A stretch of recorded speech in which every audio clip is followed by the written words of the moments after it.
Story 1. Realize that no one truly cares about you. I used to experience a lot of anxiety and still feel some today, partly due to my past addiction. Now, I can manage to do pretty much anything. Do you recall someone saying something odd or stumbling? No, because it wasn't memorable for anyone else. No one watches us. We watch ourselves, and it's selfish to think otherwise. If you have obsessive-compulsive disorder or a similar condition, it's important to speak with a therapist for assistance. Story 2. Just sit with the discomfort for a while. I have found that if you take the chance of going and doing, there is a reasonable expectation of having a great time. If you stay at home, you will just beat yourself up for not going. Story 3. Expose yourself to situations and environments that cause you to feel anxious. Over time, it will decrease. Story 4.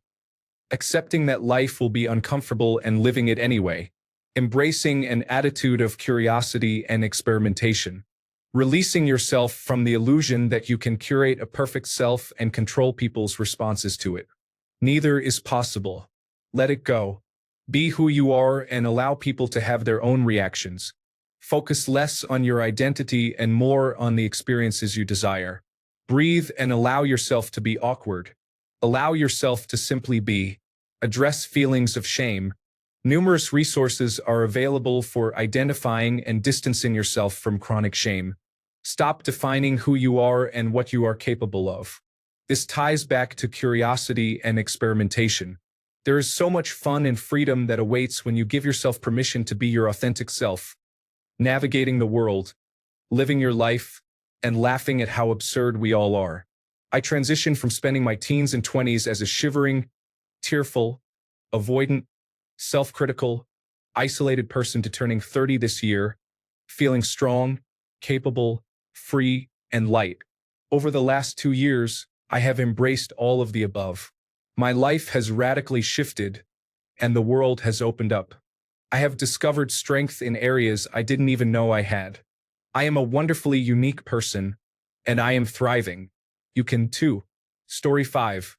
If you can manage it, online therapy is a valuable option and it's quite effective. I have been using a particular platform for a few months and it has been very helpful. I can message my therapist as often as I need, and we have weekly sessions. She is assisting me with cancer-related issues as well as past concerns. She is providing support for my severe anxiety by offering coping mechanisms and strategies to handle panic attacks, both before and during episodes. Additionally, she is helping me figure out how to make progress in various aspects of my life moving forward. Story 6. I want to say any sport or outdoor activity where you can meet people with similar interests. However, deep down, I want to mention cigarettes. Story 7. Medication and therapy. I have anti-anxiety medication that stops the panic attacks, and through therapy, I have learned coping mechanisms as well as the best ways to retrain my brain. For example, I worked at a call center for 7 years and developed serious anxiety regarding phone calls. I couldn't make or answer calls for years afterwards. This was not acceptable when I started my own business and needed to be able to take calls. My therapist suggested I start by making safe calls, calls where I knew with certainty that nobody on the other end would be angry or expecting me to fix anything. I had to start very slowly. I would call my husband in another room and ask how his day was going. I progressed to calling random businesses to ask their opening hours, then making doctor appointments, and then calls for takeaway. It took months of concerted effort, but 3 years later, I can now answer the phone like a normal person. I used the same approach to tackle social anxiety. I went to a movie theater and saw a weekday matinee by myself. Nobody talked to me at all, which felt perfectly safe. Fast food drive-thrus involved minimal conversation. Grocery stores were a hurdle since all the cashiers seemed to like to chat, and it was exhausting. I'm still not ready to attend concerts or large expos, but I can manage most situations now. Story 8. Build an alternate ego or persona. For example, at work, I have to sound confident in my decisions, so I do my research and present justified opinions while portraying confidence. Am I naturally like this? No. Does it help me manage my social anxiety at work? Yes. Is this healthy? Perhaps not. Story 9. Practice conversation and make small talk with people. Put yourself in awkward situations and talk yourself out of them. Listen to others and ask questions. Be interested in them and what they are saying. Remember to keep practicing. Story 10. You could explore techniques for talking to people, starting with conversational threading. Taking improv classes can enhance your interactions in unexpected situations. Joining a club based on a shared interest allows you to connect with others who enjoy the same activities. It's important to accept that it takes time and may involve awkward moments to overcome challenges in socializing. Avoiding social interactions can often make things worse. Signed, someone who struggled to get through a single sentence when I was younger. Story 11. These days, get rid of society itself. It's very toxic, so be kind to yourself and choose carefully who you are around. Don't try to join when not invited. That would spoil it for others. Story 12. Go out for breakfast. You are actively engaging in an activity. You have a time limit this morning, so you don't need to stress about it all day. Story 13. Start with something easier first, like answering the phone. I know it's hard, but at least you don't see the other person. Story 14. I force myself to socialize and make conversation even if it is painfully awkward. I start by asking questions and being friendly because I am friendly. I just have a hard time showing it. You have to keep pushing yourself and putting yourself out there. Eventually, you kind of stop caring what people think. It will take a long time, but it is worth it. This process is known as exposure therapy. You get over it by doing it repeatedly and overcoming it. Getting older also helps because you will not care as much about your self-image. Story 15. Honestly, controlled exposure therapy, exposing yourself to scenarios progressively, can help build confidence and reduce anxiety. Story 16. I have struggled with this for years. Outside of a professional environment, I am also shy. What I find most helpful is to keep saying yes to opportunities to meet people. Though I am still quite quiet and anxious, I have started to continue conversations with people when they talk to me, such as class instructors and supermarket staff. I also try to talk to people when I am in line to ask about their pets or what sort of food they would recommend from the cafe.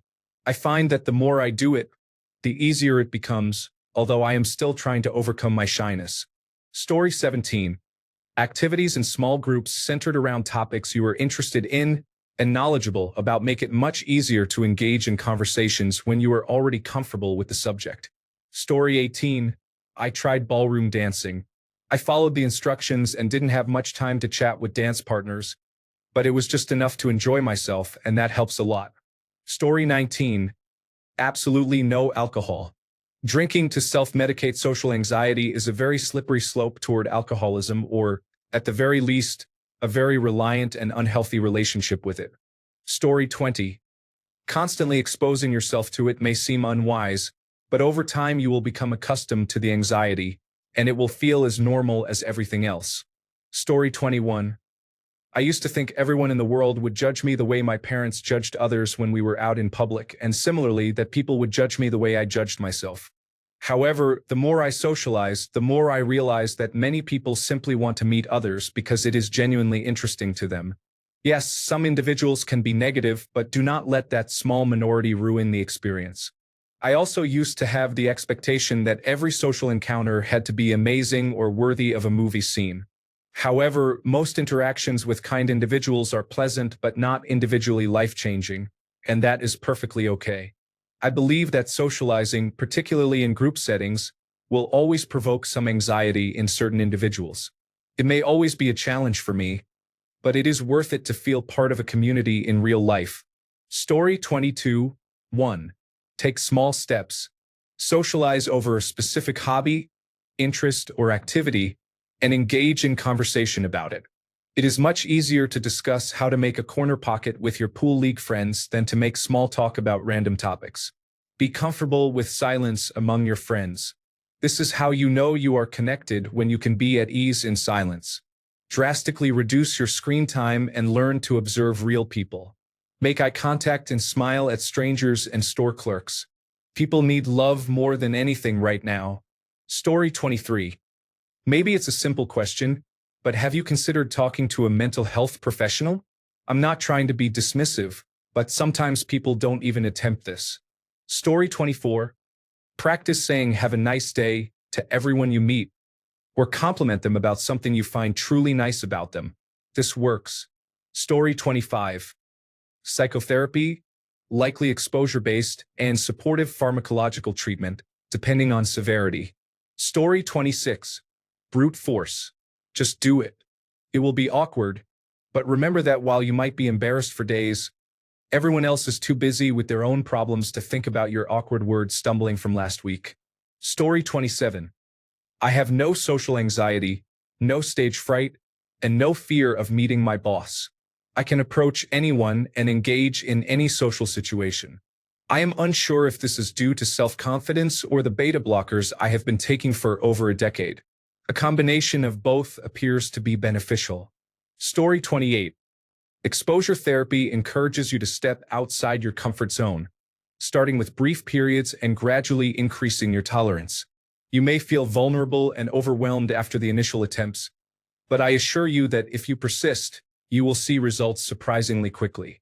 Story 29. You won't completely get rid of your anxiety, but it's important to realize that most people either don't notice or don't care about what you're anxious about. Even if they do care, it often doesn't matter because most of the time they're either strangers or individuals you won't see in 5 to 10 years. Story 30. Exposure does wonders, along with healthy thinking and medication, which have helped me. While exposure may be a challenging task, you eventually realize that you are the only one who can save yourself. People will always judge, but consider those who appreciate you for who you are. Overall, medication, healthy thinking, and exposure are important. Story 31. I developed my public speaking skills at conferences. My first attempt was challenging due to nervousness and anxiety. However, the more I practiced, the less anxious I became. It took a couple of years, but eventually, my fear of being around others and speaking in social situations diminished. I suppose it is similar to what others have mentioned about becoming accustomed to discomfort. Story 32. Become comfortable with yourself. From my experience, I found that beneath everything I was dealing with in social situations, I was someone who wasn't comfortable in my own skin. Try exercising or engaging in activities that make you feel better about yourself. Story 33. Honestly, learning that no one cares about you can lead to the realization that you shouldn't worry so much. I know it's easy to say, but I used to experience a lot of anxiety at social gatherings, worrying about stepping on toes or being judged negatively. Then one day, I thought, forget it. I'm going to have fun. Suddenly, I wasn't as bothered anymore. Turns out neither is anyone else. Be present in the moment, go with the flow, and see where it takes you. Odds are you are far more adept at social situations than you think. Don't try to second-guess everything. No one else knows what is going on either. Story 34. Consciously identify the source of your social anxiety in that moment. What about the room, situation, or person is causing you anxiety? Why is it making you feel this way? You may experience less anxiety when you confront it instead of retreating into yourself. Story 35. I experienced significant levels of social anxiety. The only solutions that have ever helped me were alcohol, which I am glad to have given up, or engaging in activities I enjoy. However, the latter only eases my anxiety while I am involved in those activities. Story 36. Simulate exposure therapy.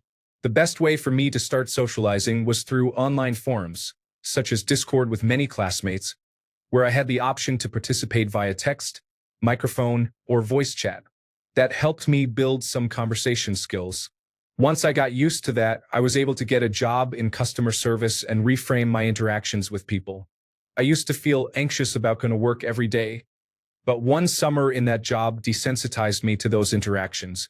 Approaching people is no longer something I think about twice, whereas I used to have social anxiety that made me dread meeting friends or spending time with family.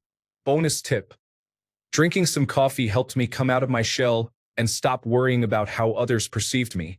However, it is not recommended for general anxiety. Story 37. What worked for one of my children was telling him that he could not live at home and commute to a local college he was accepted to. Instead, we would pay for room and board at a college where he received a full tuition scholarship. It was a better college in another state. Pushing him out of his comfort zone really helped.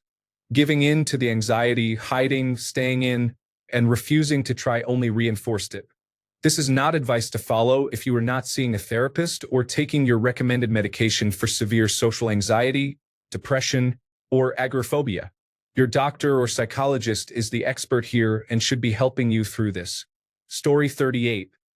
This might not be what you want to hear, but I found the best way is to just throw yourself into it. It's uncomfortable at first, but it gets easier. Ask an employee for help finding something, make a phone call, or give a stranger a compliment. You'll get used to it, and trust me, those fears will go away. You'll realize that other people don't care as much as we think they do. I wish you all the best. You got this. Story 39. Allow yourself to experience feelings without judgment. Once you get through one anxiety attack in public calmly, it will start to become easier. I used to have crippling anxiety, but I now participate in farmers markets every Saturday. I never thought I would be here. With time and mindfulness, I am where I am today. Reading the book, The Untethered Soul, is a must-read. Story 40. Ask people about themselves with genuine curiosity. They will do most of the talking, and you might learn something like the fact that you just made a new friend. Story 41. I think people with social anxiety often worry about being judged by others, when in reality, not many people care. It's important to learn how to ignore these thoughts and remind yourself that no one really cares. It's just overthinking. Story 42. Get an extroverted friend and engage in social activities together. You can remain on the periphery of conversations, listen to them interact with others, and contribute an occasional comment if the opportunity arises. It is an effective way to practice socializing without fully immersing yourself in it. Story 43. Learning to push yourself out of your comfort zone and act confidently, even if you don't feel it, is important. Try channeling a memory from a time when you felt confident and apply that feeling to social events. A significant part of our confidence in social situations involves figuring out how to act confidently and becoming comfortable with feeling out of our comfort zone. Anticipate the situation and determine an acceptable level of anxiety you can manage to begin with. For example, you could get a drink and create a small distraction, like looking at a piece of art or reading a leaflet, so you are engaged in something while remaining approachable. Story 44. Instead of wondering if anyone at a gathering will like you, focus on whether you will like anyone there. If you have social anxiety, you may only be willing to let a select few people into your life. As a result, most people you meet may not matter much, since you might not want to spend much time with them. Once you realize that you have just as much power, it helps significantly. Story 45. Push yourself into the hardest possible situations. After repeated practice, it starts to feel natural. That worked for me. Alternatively, have an extroverted friend who understands your situation and trust them like a child trusts an adult. Another person I know who has social anxiety said, "One day, I just started to pretend it was all a role in a theater. I couldn't be a charming, sociable person, but I knew how such a person behaves, so I started pretending to be one. After some time, it wasn't a role anymore. It's who I became." Story 46. You don't. You do it anyway. Other questions of a similar nature. How do I get motivated for the gym? You don't. You do it anyway. How do I overcome fear of public speaking? You don't. You do it scared. Don't look for quick fixes. Not alcohol, not drugs, not cognitive behavioral therapy, not therapists. Some work temporarily. Many come with side effects. The only way to get past it is to build discipline. You can do it scared or unmotivated. You're just choosing not to, and each time you do, it becomes harder to make the good choice. Expect criticism as people express their mental health struggles and claim it's out of their hands. Note: I mentioned cognitive behavioral therapy. I meant cannabidiol. I know little about cognitive behavioral therapy. Story 47. Become a regular at a rough pub where you will encounter some of the worst and most unusual people in society regularly.